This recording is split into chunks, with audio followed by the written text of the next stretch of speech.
কাসম ইবনে আব্বাস রাদিয়াল্লাহু তাআলা তিনি বলেন, আরে নবীজিকে তো আমরা এই মুহূর্তে দাফন করে দিব, উপরে মিশায় দিব, আর তো শরীয়তে আমরা নবীকে দেখতে পাবো না, আর তো ক্ষুধা লাগলে নবীর কদমে দৌড়ায় যায় আর দিলটাকে ঠান্ডা করতে পারবো না।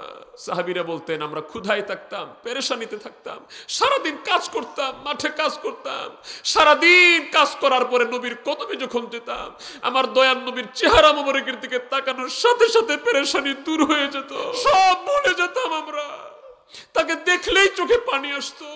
আমার ভাইরা, ওই নবীকে যে পেয়েছে, ওই নবীর সাথে কানেকশন যার, আপনি বিশ্বাস করেন ওই লোকগুলিকে দেখলেই চোখে পানি আসে। তার শীর্ষে আমার পীর খাজা বাবা ফরিদপুরি। শত শত মানুষ, অনেকে খাজা বাবার সাথে কথা বলতে পারছে, অনেকে বলতে পারে নাই। হুজুর যখন গিরিল মুবারকে বের হতো, 10 হাত 20 হাত 100 হাত দূর থেকে মানুষ দেখতো, কথা হতো না কিন্তু চোখ দিয়া পানি ঝরতো, চোখ দিয়া অনর্গল পানি পড়তো, কথা নাই, কেউ কথা বলছে না, শুধু দেখেই পানি ঝরে চোখে। তিনি যদি আল্লাহর ওলি না হয় কে হবে? কে হবে? আমরা মুনাজাত করি, আমাদের মুনাজাতেও মানুষের চোখে পানি আসে না, কিন্তু আল্লাহর ওলিকে দেখলেই, তার চেহারা দেখলেই পানি আসতো। মনে চাইতো যদি দেখতাম, দেখেই থাকতাম। হযরত কাসম ইবনে আব্বাস বলেন, নবীজিকে আর জীবনের শরীয়তে দেখতে পাবো না, জীবনের মতো করে শেষ দেখাটা দেখে নেই। দয়াল নবীর কাফন মোবারকটা সরালাম, সরাইয়া চেহারা মোবারকের দিকে নজর করলাম। আমি নজর করে দেখি রে, আমার দয়াল নবীজির ঠোঁট মোবারক গুলি নড়তেছে। আমার মনে হলো নবী কি যেন বলতে চায়, কি যেন নবী শেষ কথা বলবে। নবীর ঠোঁট মোবারকের দিকে তাকালাম, কি যেন কথা নবীজি বলতে চায়। আমি আমার কানটা নবীর জবান মোবারকে লাগায়া দিলাম। যখন লাগাইলাম রে, মা মা বাবা বাবা দুনিয়ার কোন শব্দ আমি পাই নাই। আমি দয়াল নবীর ঠোঁট মোবারক থেকে একটা আওয়াজ পেয়েছি, উম্মতি উম্মতি উম্মতি রব্বি হাবলি উম্মতি। আল্লাহ আমার উম্মত, আমার উম্মত, আমার উম্মত, আল্লাহ আমার উম্মত গুলিকে মাফ করে আমাকে দিয়ে দাও। ওরে জিবরিল, আল্লাহ জানতে চাইছে আমি আজকে কেন কাঁদি। আমার আল্লাহ তো জানে, তারপরেও বলি আমি কাঁদি আমার উম্মতের জন্য। আমার উম্মতের ফয়সালা কেমন হবে রে, এই কথা আমি জানতে চাই, জানতে চাই, জানতে চাই। আমার আল্লাহ পাক হাদিসে কুদসি নাজিল করে দিলেন, সহিহ মুসলিম শরীফ এসেছে। আমার আল্লাহ পাক বললেন, জিবরাইল রে, আমার হাবিবকে বলে দাও, সানুরদিকা ফি উম্মতিক, সানুরদিকা ফি উম্মতিক। ও আমার হাবিব, ও আমার বন্ধু, আমার দোস্ত, আমি ওয়াদা করলাম, আমি কথা দিলাম, হাসরের ময়দানে আপনার উম্মতের যেমন বিচার করলে, যেমন ফয়সালা করলে আপনি নবী খুশি হবেন, আমি আপনার উম্মতের বিচার ওই রকম কিয়ামতের দিন করে দিব। আপনার উম্মতের বিচার করে করে আমি নবী আপনাকে খুশি আর রাজি করব। আমার রাসূল বলছেন আমাকে আল্লাহ খুশি করতে চায়, আর আমি বলছি আমার একটা উম্মত যতক্ষণ জাহান্নামে থাকবে আল্লাহকে বলবো, আল্লাহ আমি খুশি হই নাই, আমি রাজি হই নাই। আল্লাহ বারবার জিজ্ঞেস করবে। তাফসিরে মারিফুল কোরআনে মুফতি দেওবন্দ শফি সাহেব লিখছেন, তাফসিরে কুরতুবীর মধ্যে ইমাম কুরতুবী রাহমাতুল্লাহ লিখছেন, আল্লাহ বারবার জিজ্ঞেস করবে, আরাদিতা, ও বন্ধু খুশি হইছেন?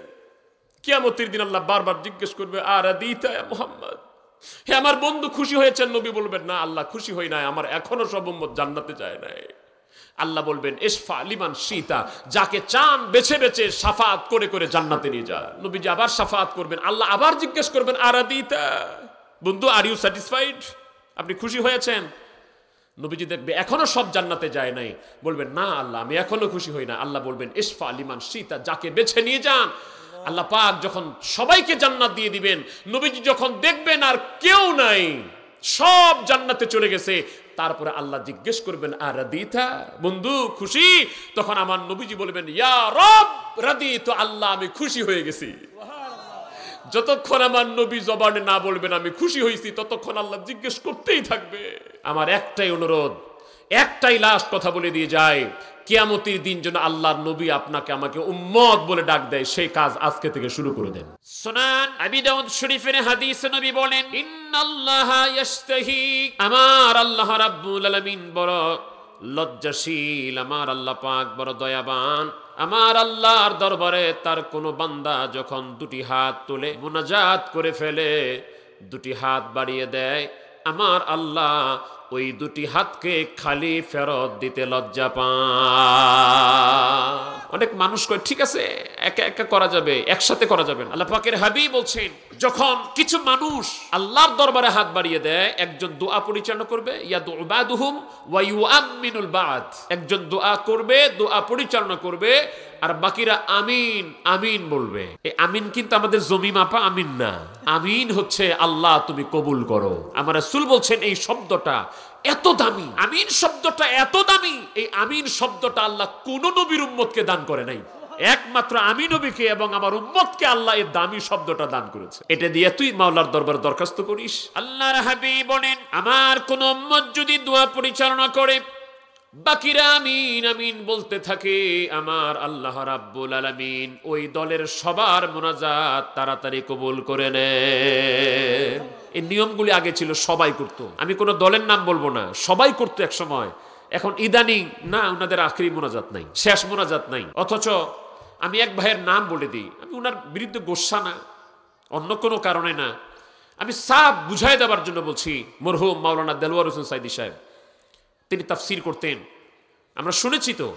তিনি তাফসির করার শুরুতে একবার সবাইকে নিয়ে দোয়া করতেন, দুরূদ শরীফ পড়ে, কালেমা শরীফ পড়ে, শুরুতে একবার হাত তুলে সবার নিয়ে দোয়া করতেন, আবার আরেকবার আখিরি মুনাজাত করতেন। আর হঠাৎ করে কোন ভূত কার মাথায় ঢুকলো, বেদাত বেদাত শুরু হয়ে গেল, বেদাত বেদাত শুরু হয়ে গেল, পাগলের পাল্লায় পড়ে গেলাম। এই জন্য তো আমার মনে পড়ে যায়, রাসূল বলছেন আখিরি একটা জামান আসবে, যেই সময় হাতে আগুন রাখা সম্ভব হবে, ঈমান রাখা কঠিন হয়ে যাবে। আপনি কি মনে করছেন এই পরীক্ষা দেওয়ার জন্য আপনাকে আফ্রিকা জঙ্গলে যেতে হবে? আপনি কি মনে করছেন আপনার জীবনে পরীক্ষা আসবে আর এই পরীক্ষা দেওয়ার জন্য আপনাকে সাদের দেশে যেতে হবে? এই ঈমানি পরীক্ষা আমার বাংলাদেশেই হবে। এই পরীক্ষা আপনাকে এই জীবনে এই জমিনে থেকে করতে হবে, দিতে হবে। আল্লাহ আপনাকে এমনি পাঠান নাই, দুনিয়াতে পাঠাইছেন, আল্লাহর কিছু উদ্দেশ্য আছে না? আমরা মরে যাব, আল্লাহ আমাদেরকে হায়াত দিয়েছেন, মৃত্যু দিয়েছেন। আল্লাহ কেন দিয়েছেন? আল্লাহ পাক বলছেন, আল্লাযী খালাকাল মাউতা ওয়াল হায়াতা লিয়াবলুয়াকুম আইয়ুকুম আহসানু আমালা।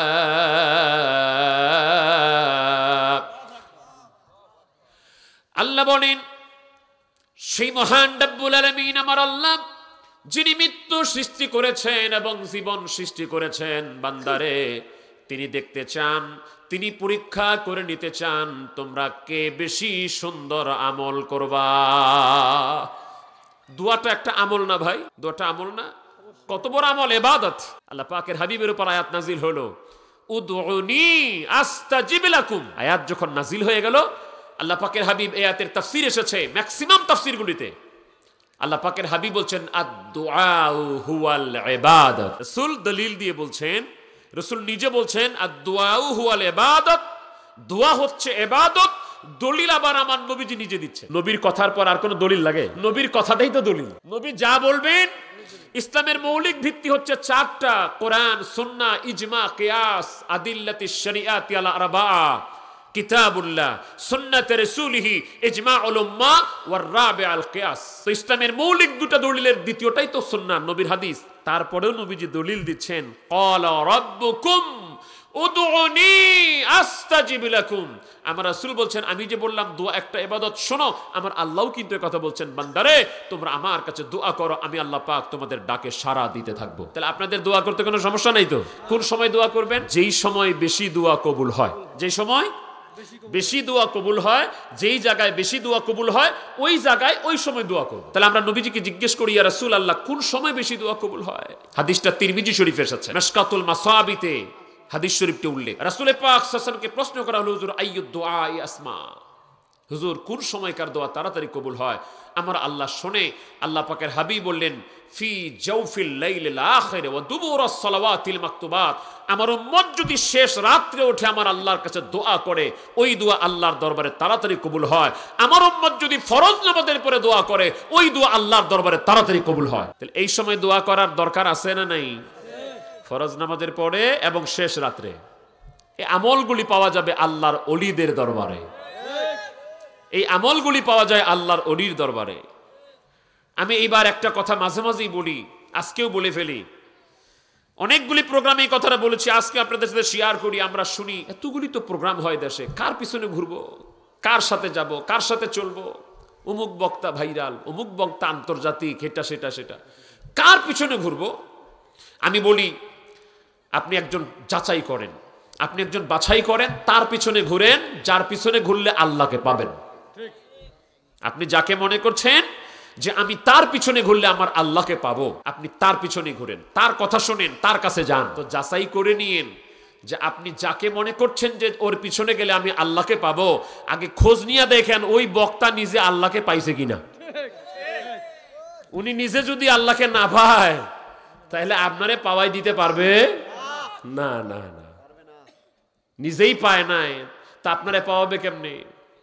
বাঙালি সহজ হিসাব বুঝে আপনার ছেলেকে আপনি A+ পাওয়াবেন ম্যাট্রিক পরীক্ষায়। এখন যে নিজে 3 বার ম্যাট্রিক ফেল করছে তার কাছে পড়তে দিবেন আপনি? কার কাছে দিবেন? যে নিজে A+ পাইছে, যে নিজে সাকসেসফুল হয়েছে, তার কাছে পড়তে দিলে আমার ছেলেটাও। আমার ভাইরা, তাহলে আপনি তার পিছনে ঘোরেন যিনি আল্লাহকে পেয়েছেন। তাহলে আমাকে খুঁজতে হবে যিনি আল্লাহকে পেয়েছেন তার সাথে যাব। এটা ক্লিয়ার কাট কথা। আমার আল্লাহকে পেয়েছে আল্লাহর ওলিরা, অতএব আমরা নির্দ্বিধায় আল্লাহর ওলিদের সাথে থাকতে চাই। হযরত আব্দুল কাদের জিলানী আল্লাহকে পাইছেন না পান নাই? খাজা মাইনুদ্দিন চিশতি, হযরত মুজাদ্দিদ আল ফিসানি, খাজা বাহাউদ্দিন নকশবন্দি বুখারী এমনি পায়ে গেছে গা? এমনি পাইছে? ওয়াজ অনেকে শোনায়, আমি বলি সবগুলো তো বলতে পারবো না, একটা কথা শুধু বলি, মিলাই দেই। হযরতে গাউসে পাক আব্দুল কাদের জিলানী, তিনি আল্লাহকে পাওয়ার জন্য হযরতে আবু সাইদ মখজুমি নামক একজন আল্লাহর ওলির কাছে যেতে হয়েছে। হযরত খাজা মাইনুদ্দিন চিশতি আজমেরি, তিনি আল্লাহকে পাওয়ার জন্য উসমান হারুনির কাছে যেতে হয়েছে।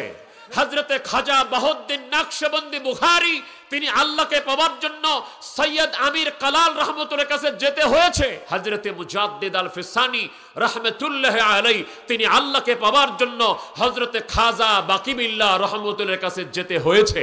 আর আপনি আমি কলা খাচ্ছি যে আমি এমনি এমনি আল্লাহকে পেয়ে যাব। কোন আল্লাহর ওলির কাছে যাব না, কোন পীর মাশায়েখের কাছে যাব না, ঘরে বসে বসে আল্লাহকে পেয়ে যাব।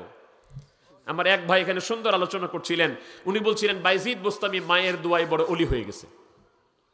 উনি অত সময় পাই না গোটা কথাটা বলার, আমি 2 মিনিটের কথাটা মিলাই দিচ্ছি। এই অর্ধেক ওয়াজ আমাদের বাংলাদেশে হয়, আন্তর্জাতিক খ্যাতিসম্পন্ন বক্তারা বলছে, তো ওই পর্যন্ত আমরা সবাই জানি।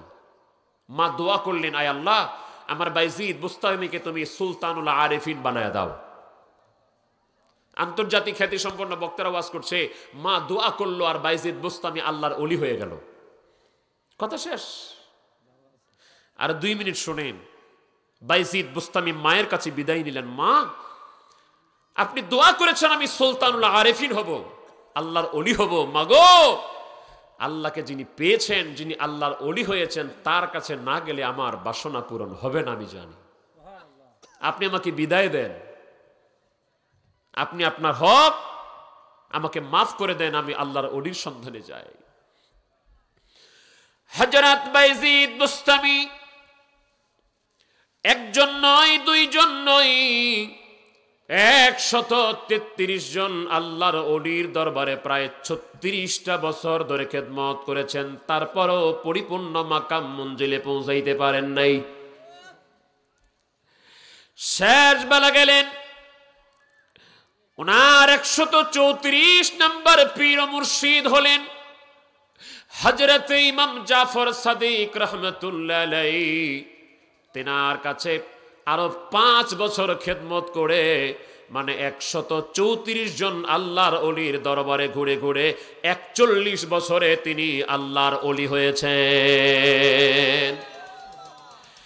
যিনি হযরত ইমাম জাফর সাদিক, তিনার আব্বার নাম হযরত ইমাম বাকের রহমাতুল্লাহ আলাইহি, তিনার আব্বার নাম হযরত যাইনুল আবেদিন রাদিয়াল্লাহু তাআলা আনহু, তিনার আব্বার নাম হযরত ইমাম হুসাইন রাদিয়াল্লাহু তাআলা আনহু, আব্বাস শেরে খোদা মাওলা আলী কাররামাল্লাহু ওয়াজহু, এদের সবার নবী হলেন আমার দয়াল নবী রাহমাতুল লিল আলামিন। বিশ্ব জাকির মঞ্জিল আপনাদের থেকে বেশি দূরে না, সেখানে খাজা বাবা ফরিদপুরি একটা তরিকা দেন, তরিকার নাম হলো তরিকায়ে নকশবন্দিয়া মুজাদ্দিদিয়া। তিনি বলেন, বাবা এই নকশবন্দিয়া মুজাদ্দিদিয়া তরিকায় যিনি দাখিল হন, প্রবেশ করেন, যেদিন প্রথম মুরিদ হন বাইজিদ বুস্তামি রহমতুল্লাহ, তার জীবনে 41টা বছর সাধনা করে যেই জায়গায় পৌঁছেছে, বাবা নকশবন্দিয়া মুজাদ্দিদিয়া তরিকায় যিনি প্রথম মুরিদ হন, ওই লোকটা প্রথম দিন ওই জায়গায় পৌঁছে যায়। তাহলে হাত তুলে মোনাজাত আছে না নাই? দরকার আছে না নাই? আমরা এটাকে ফরজ বলছি না, আমরা বলছি না নামাজের পরে মোনাজাত দোয়া না করলে নামাজ হবে না, এটা বলি না। আসসালামু আলাইকুম ওয়া রাহমাতুল্লাহ, আসসালামু আলাইকুম ওয়া রাহমাতুল্লাহ, সালাম ফিরাইলে মূল নামাজ শেষ। কিন্তু নামাজের পরে দোয়া করলে, মোনাজাত করলে তাড়াতাড়ি দোয়া কবুল হয়। তো যেই সময় আল্লাহ দোয়াটা তাড়াতাড়ি কবুল করে, ওই সময় তো দোয়া করা দরকার। আমার আল্লাহ কোন সময় দোয়া বেশি কবুল করে আমরা বেশি জানি না, আমার নবী বেশি জানে। তো এই জন্য তো নবীজির কাছে জিজ্ঞেস করা হলো, হুজুর কোন সময় দোয়া কবুল হয়? নবীজি বলে দিলেন শেষ রাত্রে দোয়া কবুল হয়, আর ফরজ নামাজের পরে দোয়া কবুল হয়। তাহলে ওই সময় তো দোয়া করা দরকার। শেষ রাত্রে দোয়া করেন আপনারা? ঘুম তো ভাঙ্গে না। যায় দেখেন বিশ্ব জাকির মঞ্জিল আটটুসি দরবার শরীফে আমার নবীজি দুটি হাত বাড়িয়ে মনিবের দরবারে কাঁদতেছেন। আমার আল্লাহ পাক বললেন, জিব্রাইল রে চলে যা আমার নবীর কাছে। আমার হাবিব এত কান্দা কেন কান্দে? এরকম কান্না তো আমার নবী আর কোনোদিন কান্দে না। আমার হাবিবকে জিজ্ঞেস করে দে আমার নবী কাঁদে কেন? জিবরিল আমিন এসে বলে, ইয়া রাসূলুল্লাহ, ইয়া হাবিব আল্লাহ, দয়াল নবী গো, আপনি কেন কাঁদেন? আমার আল্লাহ জানতে চেয়েছে, জিজ্ঞেস করেছে। আল্লাহ কি জানেন না কেন কাঁদেন? জোরে বলেন না, জানেন না কেন কাঁদেন? নাকি নবী বলবে তারপর জানবে? আমরা এখন মনে মনে কি চিন্তা করছি, কি বলতেছি, আল্লাহ জানে না? এই যে তবারুকের ডাক কিন্তু চলে আসছে, কে তবারুকের জন্য চিন্তা করতেছেন, এটা আমার আল্লাহ জানে না ভাই? মনে করি আল্লাহ অনেক দূরে, আল্লাহ কি জানবে? রাত্রেবেলা খেতার ভিতরে লুকায়া টুকায়া, অন্ধকার রাত্রে যুবকরা অন্ধকার রাত্রে খেতার মধ্যে বালিশ মাথায় দিয়া লেপের ভিতরে ঢুকে দরজা বন্ধ করে, আমার মা দেখছে না, বোন দেখছে না, শীতের রাত দরজা জানলা বন্ধ করে কানের মধ্যে ইয়ারফোন লাগায়া মোবাইল ফোন একটা হাতে নিয়া, আমি কোন ওই আন্তর্জাতিক খ্যাতিসম্পন্ন বক্তার প্রেসক্রিপশনকৃত আন্তর্জাতিক সুন্দরীকে দেখতেছি, দুনিয়ার কেউ দেখে না, আমার আল্লাহ দেখে কিনা? ওরে যুবক, যে কাঁথার মধ্যে, যে লেপের মধ্যে, যে কম্বলের মধ্যে তোমার মা দেখে না, বাবা দেখে না, ভাই দেখে না, বোন দেখে না, আওয়াজ কেউ শোনে না, কানের মধ্যে ইয়ারফোন, যুবকরে ওই জায়গাও তুমি আমার আল্লাহকে ফাঁকি দিতে পারবা না। দুনিয়ার কেউ না দেখলেও আমার আল্লাহ দেখে। শুধু তাই নয়, আল্লাহর কোরআন বলছে, ওয়ালাকাদ খালাকনাল ইনসানা ওয়া না'লামু মা তুওয়াসওয়িসু বিহি নাফসুহু ওয়া নাহনু আকরাবু ইলাইহি মিন হাবলিল ওয়ারিদ।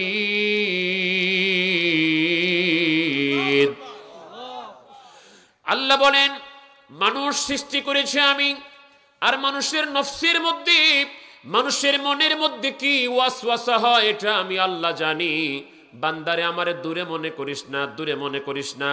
বান্দারে তোর শাহী রগ আছে, জান রগ যত দূরে আছে, আমি আল্লাহ তোর তার চাইতে আরো কাছে। ইন্নাহু আলিমুম বিজাতিস সুদূর। বান্দারে তোর মনের মধ্যে কি লুকায়িত আছে, মনের মধ্যে কি চিন্তা করিস, বুকের মধ্যে কি লুকায় রাখছিস, ওরে বান্দা দুনিয়ার কেউ না জানলে আমি আল্লাহ জানি। এই জন্য নামাজের মধ্যে যখন দাঁড়ায় যাবেন, নামাজের মধ্যে যখন আল্লাহকে সেজদা দিবেন, আপনি মুখে বলছেন সুবহান রাব্বিয়াল আযীম, রুকুর মধ্যে যায়া সেজদার মধ্যে যায়া বলছেন সুবহান রাব্বিয়াল আলা, মুখে বলছেন সুবহান রাব্বিয়াল আলা, আর বাইরে চিন্তা করতেছেন বাইরে কোন জুতাটা ভালা। এই খবর আল্লাহ জানে না? তো মন আর মুখ যদি এক না হয়, এটাকে কি কয়?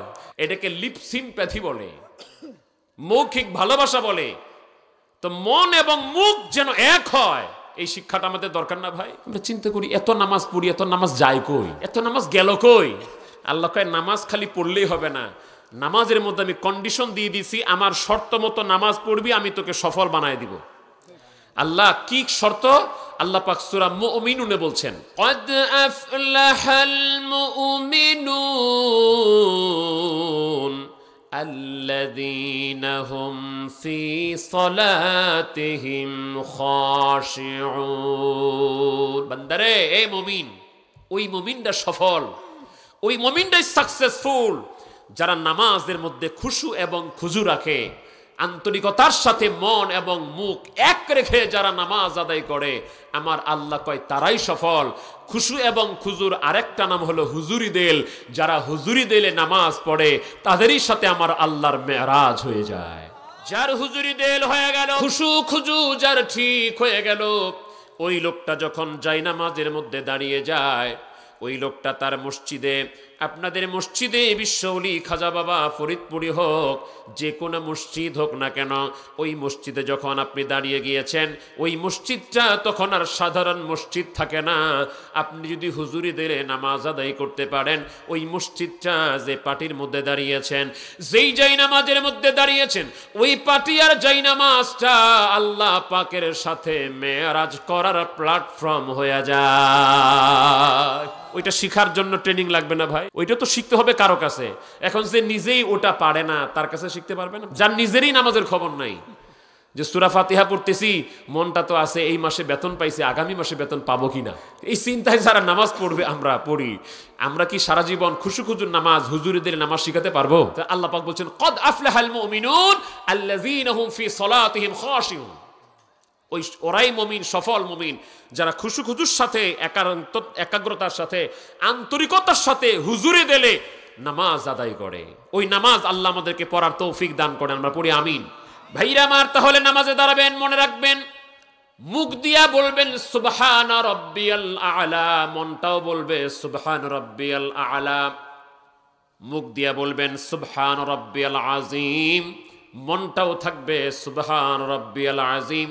আমার আল্লাহ পাক বলেন, হাবিব আপনার উম্মতদেরকে জানায়া দেন, আসসালাতু মি'রাজুল মুমিনিন। ওইভাবে যারা নামাজ আদায় করবে, আমি আল্লাহ নামাজের মধ্যে তাদের সাথে দিদার করব। তাহলে আমাদের সবকিছু দেখে কে? আল্লাহ। জিবরাইল রে, আমি কেন কাঁদি? আমার আল্লাহ দেখে না, জানে না? হুজুর জানে, তারপরেও আমার আল্লাহ আমাকে পাঠাই দিছে। আপনি কেন কাঁদেন? আপনি কান্নার কারণ কি গো হাবিব? ইয়া রাসূলুল্লাহ, আপনি কাঁদেন কেন? এটা জানার জন্য আমার আল্লাহ পাঠিয়ে দিয়েছেন। নবী বলেন, জিবরাইল রে, আমার আল্লাহ যেহেতু জানতে চায় আমি কাঁদি কেন, আল্লাহকে বলে দে, আল্লাহ আপনার হাবিব কাঁদছে আপনার তার উম্মতের মায়ায়, আপনার তার উম্মতের মায়ায় কাঁদছে। তিনি কাঁদছেন এভাবে, আল্লাহুম্মা উম্মতি, আল্লাহুম্মা উম্মতি। আল্লাহ কি ফয়সালাতে দেখেন। সে বলেন, নবী কি শুধু দুনিয়াতেই কেঁদেছেন? এখন কাঁদছেন না রওজায়?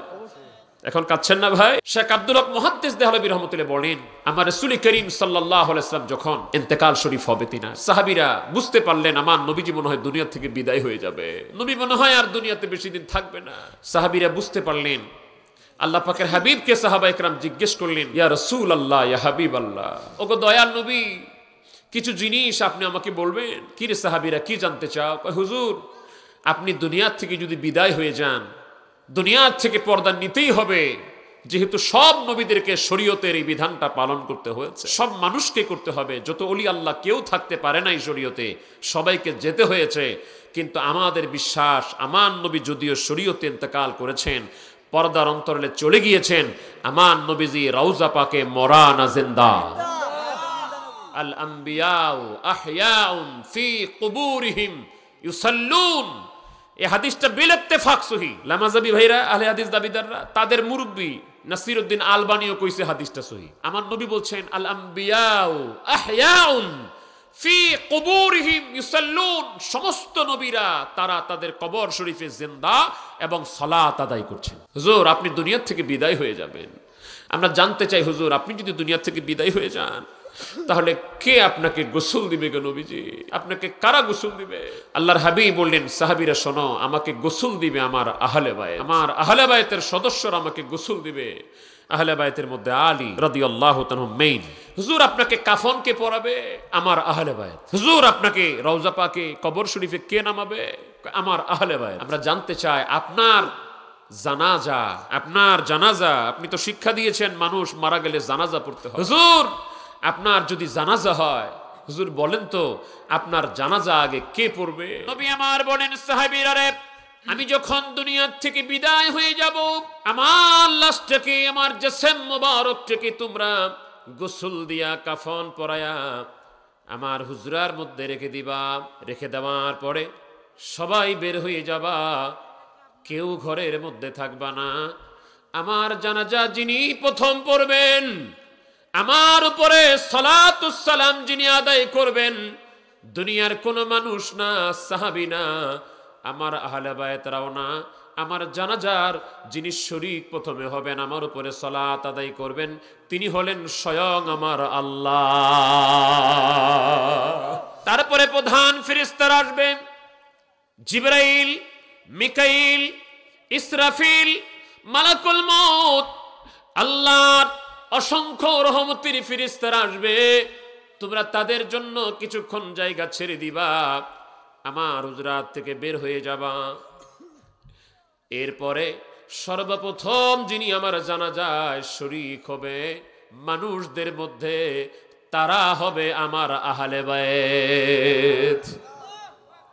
আমার আহলে বায়তরা আমার জানাজায় প্রথমে আসবে। আহলে বায়তের শিরোমণি হযরতে মাওলা আলী কাররামাল্লাহু ওয়াজহাহু, তিনি আমার দয়ার নবীর হুজরা মুবারকে ঢুকে গেলেন। আম্মা জানা আয়েশার হুজরা মুবারক যেটা, ওই জায়গায় আমার নবীজির রওজা মুবারক, ওই জায়গাতেই আল্লাহর হাবিব ইন্তেকাল শরীফ ফরমায়াছেন, ওই জায়গাতেই আল্লাহর হাবিব শুয়ে আছেন। যেই রওজা মুবারকের মাটি মুবারকের দাম সমস্ত মুহাক্কিক উলামায়ে কেরাম একমত, এমনকি দেওবন্দি আলেমরাও একমত। কওমি আলেমদের শিরতাজ খলিল আহমদ সাহারানপুরী সাহেব একমত, তাবলিগ জামাতের প্রতিষ্ঠাতা ইলিয়াস নাওতি সাহেবের পীর খলিল আহমদ সাহারানপুরী সাহেব একমত, ফতোয়ার স্বামী একমত, তাবলিগ জামাতের ফাজাইলে হজের মধ্যে তারাও একমত পোষণ করেছে। আল ওয়াফাউল ওয়াফার মধ্যে এসেছে, ব্যাপক দালাইল এসেছে, ওয়াদাম্মা আদাইহি সাল্লাল্লাহু আলাইহি ওয়াসাল্লাম আফদালু মুতলাকান হাত্তা মিনাল কাবা ওয়া মিনাল আরশ ওয়া মিনাল কুরসি। আমার নবী যে জায়গায় শুয়ে আছেন, আমার নবীজির জিসম মোবারক যে মাটির মধ্যে লেগে আছে, ওই মাটির দাম হলো শুধু কাবার চাইতে বেশি না, আমার নবী রওজা পাকের মাটি মোবারকের দাম আমার আল্লাহর আরশ কুরসির চাইতে আরো বেশি। নতুন করে দলিল খুঁজো কেন? আল্লাহর হাবিব নিজে বলেছেন, জামে তিরমিজির হাদিস, ইন্নামাল কবরু হিয়া রাউদাতুম মিন রিয়াদিল জান্নাহ আও হাফরুম মিন হুফারিন নারাই নিরান। কিছু মানুষের কবর হয় জাহান্নামের গর্ত, কিছু উম্মত, আমার কিছু উম্মতের কবর হয় জান্নাতের বাগান। তাই যেই নবীজি সার্টিফিকেট দিচ্ছেন আমার উম্মতেরই কবর হবে রওজা, তো সেই নবীর আলাদা করে তিনার কবর শরীফ রওজা হওয়ার জন্য আলাদা দলিল লাগবে। যিনি সার্টিফিকেট দিচ্ছেন যে আমার উম্মতের কবর রওজা হয়ে যায়, তো সেই নবীর কবর মোবারক রওজা হওয়ার জন্য যে দলিল খুঁজবে, ওটা বেয়াদব, গুস্তাখি রাসূল, ওটা আমার নবীর খাঁটি উম্মত হতে পারে না। আল্লাহর হাবিব বললেন, সাহাবীরা রে, আমার জানাজার মানুষদের মধ্যে যারা প্রথম সেখানে হাজির হবে তারা হবে আমার আহলে বায়ত। আহলে বায়তের লিডার হযরতে মাওলা আলী কাররামাল্লাহু ওয়াজহাহু, তিনি যখন আমার দয়াল নবীজির সেই হুজরা শরীফের মধ্যে ঢুকে গেলেন, কমপ্লিট করে বের হয়ে গেলেন, অন্য সাহাবীরা তারে ধরছে, আলী তুমি তো ভিতরে ঢুকলা, কেমনে জানাজা পড়লা, কয় তাকবীর দিলা? আমাদের জানাজা হয় কয় তাকবীরে? কয় তাকবীরে? ভালো করে শুনেন, জানাজার কয় তাকবীর? 4 তাকবীর। আলী রে, নবীর জানাজা কেমনে পড়লাম, কয়টা তাকবীর দিলা? হযরতে মাওলা আলী কাররামাল্লাহু ওয়াজহু বলেন, সাহাবীরা শুনে রাখেন, সাধারণ মানুষের জানাজা আর আমার দয়াল নবীজির জানাজা এক না। তাকবীর টাকবীর কিচ্ছু বলি নাই, শুধু আমার নবীর উপরে দুরূদ আর সালাম দিয়ে বের হয়ে গেছি। নবীজির জানাজা হলো নবীর উপরে দুরূদ সালাম। আল্লাহু আকবার, সুবহানাকাল্লাহুম্মা ওয়া বিহামদিকা তাবারাকা ইসমুকা ওয়া তাআলা জাদ্দুকা ওয়া লা ইলাহা গায়রুকা। আল্লাহু আকবার। আল্লাহুম্মা সাল্লি আলা মুহাম্মাদ ওয়া আলা আলি মুহাম্মাদ কামা সাল্লাইতা। পুরো দুরূদ শরীফ পড়ে আল্লাহু আকবার। আল্লাহুম্মা গফির লানা হাইয়্যানা ওয়া মাইয়্যিতানা ওয়া শাহিদানা গায়িবানা। অনেকে আবার জানাজার তাকবীরে হাত উঠায়, মনে করে আমি দেখাইলাম যে আমার ভাই ধরছে বিষয়টা। ঈদের নামাজে হাত উঠাইতে হয়, জানাজার নামাজে হাত উঠাইতে হয় না। প্রথমবার শুধু হাত বেঁধে একবার তাকবীর বলবেন 4টা, নিয়ত করে এক তাকবীর। আজকে ছাত্ররা দেখাইছেন এখানে। আরে আমি মনে করি যে ছাত্রগুলি এখানে দেখাইছে, আজকে যে ছাত্রগুলি মাদ্রাসায় ভর্তি হয়েছে, আমি মনে করি আল্লাহ তাদের বাবা মার কপালটা খুলে দিছে, বিধায় এই ছাত্রগুলিকে আল্লাহ তাআলা একটা দ্বীনি প্রতিষ্ঠান মাদ্রাসায় ভর্তি হওয়ার সুযোগ করে দিয়েছে। আফসোস লাগে আমার, একজনের 5টা 6টা 7টা 8টা 10টা ছেলে, জানাজা পড়াইতে গেলে খুঁজে পাওয়া যায় না। ইমাম সাহেব আনেন, অমুক আনেন, তমুক আনেন। যাক, যারা ভুল করে ফেলছেন, বাস আমি কিছু বলবো না। এখন যাদের সুযোগ আছে, কমপক্ষে একটা ছেলে, কমপক্ষে একটা সন্তান, আপনি যখন মারা যাবেন আপনার লাশকে সামনে রেখে যেন বলতে পারে আল্লাহু আকবার। আল্লাহ, আমার বাবাকে সামনে রেখে তোমার দরবারে হাত বাড়িয়েছি, আল্লাহ আমার বাবাকে দাফন করে হাত বাড়িয়েছে, আল্লাহ আমার বাবাকে মাফ করে দাও। এর জন্য নিজের সন্তান বলতে পারে, এরকম যোগ্য একটা সন্তান করেন। আপনার সন্তানকে আপনি পুরো হাফেজ বানাবেন, আমি এটা বলছি না। সামর্থ্য হলে করবেন, না করলে না করবেন, সেটা ভিন্ন ব্যাপার। আপনার ছেলে টাইটেল পাস করে ফেলবে, আমি বলছি না সব ছেলেকে টাইটেল পাস করান। কমপক্ষে একটা সন্তানকে সেজন্য আপনার জানাজায় শরীক হতে পারে, সেজন্য আপনার জন্য দোয়া করতে পারে, সেজন্য সঠিকভাবে আপনার দাফন কাফনটা করতে পারে, এরকম একজন যোগ্য সন্তান তৈরি করেন। আপনার ছেলে নাই, আপনি নাতিকে দেন, এইবার সেশনে মাদ্রাসায় ভর্তি করান। যে বাবা, আমার ছেলে তো নাই, আমার ছেলে বড় হয়ে গেছে, আমার ছেলে তো আর মাদ্রাসায় যাইতে পারবে না, তো যাক আমার নাতিটারে দিয়ে দিলাম, আমি মরে গেলে আমার নাতিটা যেন আমার জানাজাটা পড়ায় দেয়, তাও তো কাজে লাগবে। হাবিবুর রহমান যুক্তিবিদ সাহেব বলতেন, নিজের চুলকানে নিজে চুলকান, তাহলে জায়গা মতো হাত যাবে। আমার নবীজির জানাজার ইমামতি গায়রা ইমাম ছাড়া আমার দয়াল নবীজির শত শত হাজার হাজার বার দলে দলে মানুষ এসে শুধু দুরূদ আর সালাম পড়ে নবীর জানাজা কমপ্লিট করেছে। দুনিয়ার কোন ইমাম আমার নবীর জানাজার ইমামতি করে না।